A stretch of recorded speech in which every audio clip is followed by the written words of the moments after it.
turnovers. To be honest, we had a bunch of recruits there that needed talking to, and the way we do things, sometimes they disappear, and a lot of guys I need to see.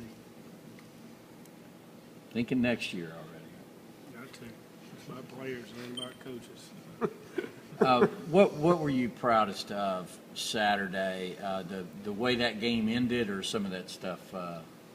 No, there was a lot to be proud of in the game that we played, but just to be honest, I was proud of the improvement from game 1 to game 2. Improvement in assignments, improvement in technique, improvement in a lot of the little things that you have in the first game, and unfortunately some of those things cost us the first game, but we were able to eliminate some of those mistakes, some of those self-inflicted wounds, and get a little bit better. But I think on the positive side, there's still a lot that we can improve on as an offense. And first 2 days of practice this week, I liked our guys' mindset going out there getting better. And I think we've gotten better these 2 days, and we've got to continue to get better. We've got to see improvement from game 2 to game 3.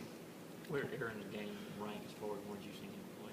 I thought it was one of his better games, just being on. And, he's usually on where to go with the ball and the decision he makes. But I thought his accuracy was at a very high level in the game, and he had to be. We were going to have to throw the ball quick and get rid of the ball, and when we threw the ball, we wanted to complete it at a high percentage and try to control the game, not just running it, but with our short passing game, we were able to do that. And that wasn't necessarily the best of his career?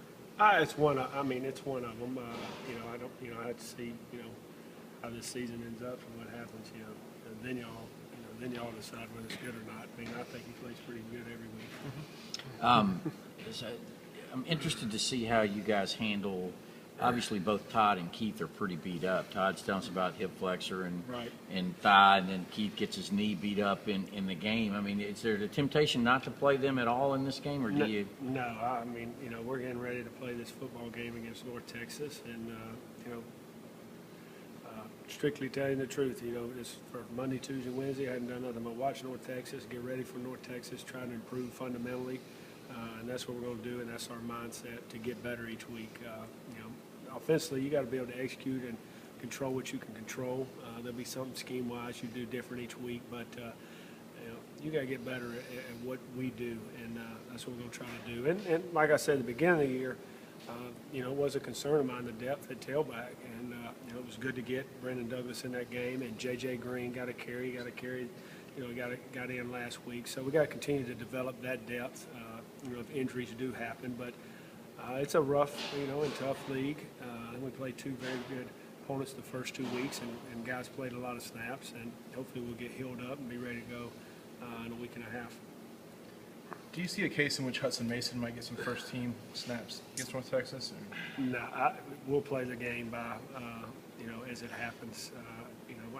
Coach has never been one, and I don't be one that, plans say, hey, you're going to play this series, that series. We're going to go out there with, all our bullets, so to speak, and play the game and take it from there. What led you to want to get the guys out of the backfield more involved in the passing game? Well, I just think they're a year older. I mentioned it in the spring. At freshman, it's hard. You're trying to see the formation and which direction you're going, and then they got a lot on protection-wise, and passing game is kind of the next step. Not just the protection part, but routes and assignments and that. And that was a goal to improve in their game this year. And they both got very good hands. They've got good speed, and see they got good body control. So just trying to take advantage of another weapon. Sometimes if you don't use those guys, then they can they can ease off them if they're covering them and add up on the blitz, or play more zone and not worry about your check down. And we got to do a better job as a quarterback of finding those guys. We kind of directed some to them this past Saturday, but even in the first game, in the loss, the check down to Keith, who was like the third progression, for that right before that last touchdown, was good to see. We've done a lot of that in camp. It's translated a little bit in the first 2 ball games, but hopefully you'll see more of that of finding the backs as second and third progression or with their primary receivers.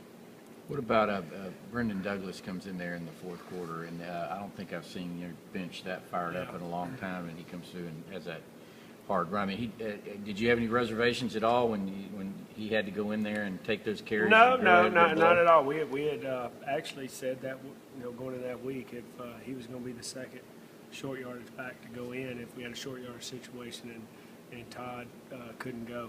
We had one early in the game, which Keith ended up going. But, we feel confident in him running in those situations. He does a nice job. He's hard to tackle, low to the ground, good balance, and has exhibited good ball security during camp. You feel too that was kind of a perfect timing for him because their defense has been on the field a long time and you get Yeah, well, that's 20-pound guy. usually how it goes. Yeah. When you're able to have a long drive, teams tend to get tired, and you're able to pop a run here or there just because it's a little slow on a fit or a missed tackle, and we're able to do that on Saturday. Are you guys planning to play any signees that hadn't got in yet besides Rumpf? I know you have a little bit of much. I guess, has Jordan Davis played yet? I don't even know. Jordan Davis has. That's still, we hadn't decided yet. That's a possibility for Saturday. I'd say no on Bynum, no on Cardiello. Still thinking about 54. Coblano. Reggie's played. JJ's played. Douglas played. So I can't think if there's any more offensively. What kind of healthy run brings to the mix? Well, his size. We're a little thin in receiver. Wooten wasn't healthy. Rump hadn't been healthy. Those guys got a little gas. We probably played them a little bit too many snaps in the first game and didn't rotate. We tried to rotate